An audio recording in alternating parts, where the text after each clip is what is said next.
ایک شخص مطالعے میں مصروف تھا، پاس ہی اس کا ایک بچہ تھا جو کہ بار بار شرارت کر کے اس کے مطالعے میں خلل پیدا کر رہا تھا۔ ظاہر ہے اسٹڈی کرنے کے لیے ایک پرسکون ماحول ہونا چاہیے، ڈسپلین جگہ ہونی چاہیے، تو بچہ بار بار شرارت کرتا اور اس کے جو مطالعے میں خلل پیدا کرتا۔ اب باپ جو تھا اس کے سر میں درد ہونا شروع ہو گیا، وہ سمجھاتا بچے کو کہ بیٹا ابھی شرارت نہیں کرو، ابھی میں پڑھ رہا ہوں، لیکن بچہ کچھ دیر کے لیے تو سکون پاتا لیکن پھر شرارت کرنا شروع ہو جاتا۔ تو اب باپ نے ایک ترکیب اس کے ذہن میں، اس نے کیا کیا کہ پاس ہی پڑے ایک ملک کے نقشے کو پھاڑا اور اس کے ٹکڑے ٹکڑے کر کر بچے کو دے دیا اور کہا کہ جاؤ بیٹا برابر والے کمرے میں اور جا کر اس نقشے کو ترتیب دو۔ اب بچہ برابر والے کمرے میں چلا گیا۔ اب باپ نے، اس شخص نے سکون کا سانس لیا، کیونکہ اب ٹکڑوں کو پھاڑ دیا، اب اس کو ترتیب دینے میں ٹائم لگتا ہے کافی، اور کسی ملک کا نقشہ تھا وہ۔ اب وہ دوبارہ اسٹڈی کرنا میں مصروف ہو گیا۔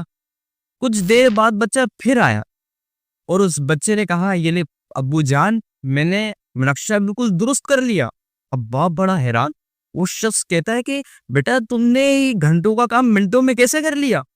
اس بچے نے کہا ابو جان، جب آپ نقشہ پھاڑ رہے تھے تو نقشے کے پیچھے میں نے ایک انسان کی تصویر دیکھی، تو میں نے نقشہ کو ٹھیک نہیں کیا بلکہ انسان کی تصویر کو صحیح کرنا درست کر دیا، یعنی اس کو صحیح کرنا شروع کر دیا، اس کو درست کرنا شروع کر دیا، اس کو ترتیب دی۔ جب میں نے انسان کو صحیح کیا تو آگے کا نقشہ بالکل ویسا ہی درست ہو گیا۔ اس واقعے سے، اس اسٹوری سے ہمیں کیا سیکھنے کو ملتا ہے کہ انسان اپنے آپ کو سدھار لے تو آس پاس کا معاشرہ خود بخود ٹھیک ہونا شروع ہو جاتا ہے، کیونکہ فرد سے معاشرہ بنتا ہے۔ خالی شہر کے بارے میں تبصرے کرنے سے، حکمرانوں کے بارے میں تبصرے کرنے سے، کسی سیاسی پارٹی کے بارے میں تبصرے کرنے سے، خالی تنقیدیں کرنے سے معاشرہ ٹھیک نہیں ہوتا، بلکہ اپنے آپ کو درست کرنا پڑے گا۔ آج کل یہ مثال تو دی جاتی ہے کہ ایک گندی مچھلی پورے تالاب کو گندا کر دیتی ہے، لیکن کیا کوئی یہ سوچتا ہے کہ کہیں وہ تالاب کی گندی مچھلی میں خود ہی تو نہیں؟ خالی معاشرے پر تبصرے کرنے سے یہ معاشرہ درست نہیں ہوگا۔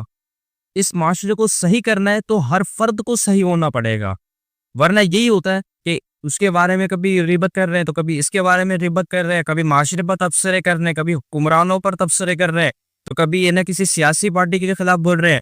اپنا گھر سنبھل لینا اور ملک سنبھالنے کی ہم باتیں کرتے ہیں۔ اللہ پاک ہمیں عقل سلیم عطا فرمائے۔ صلو علی الحبیب۔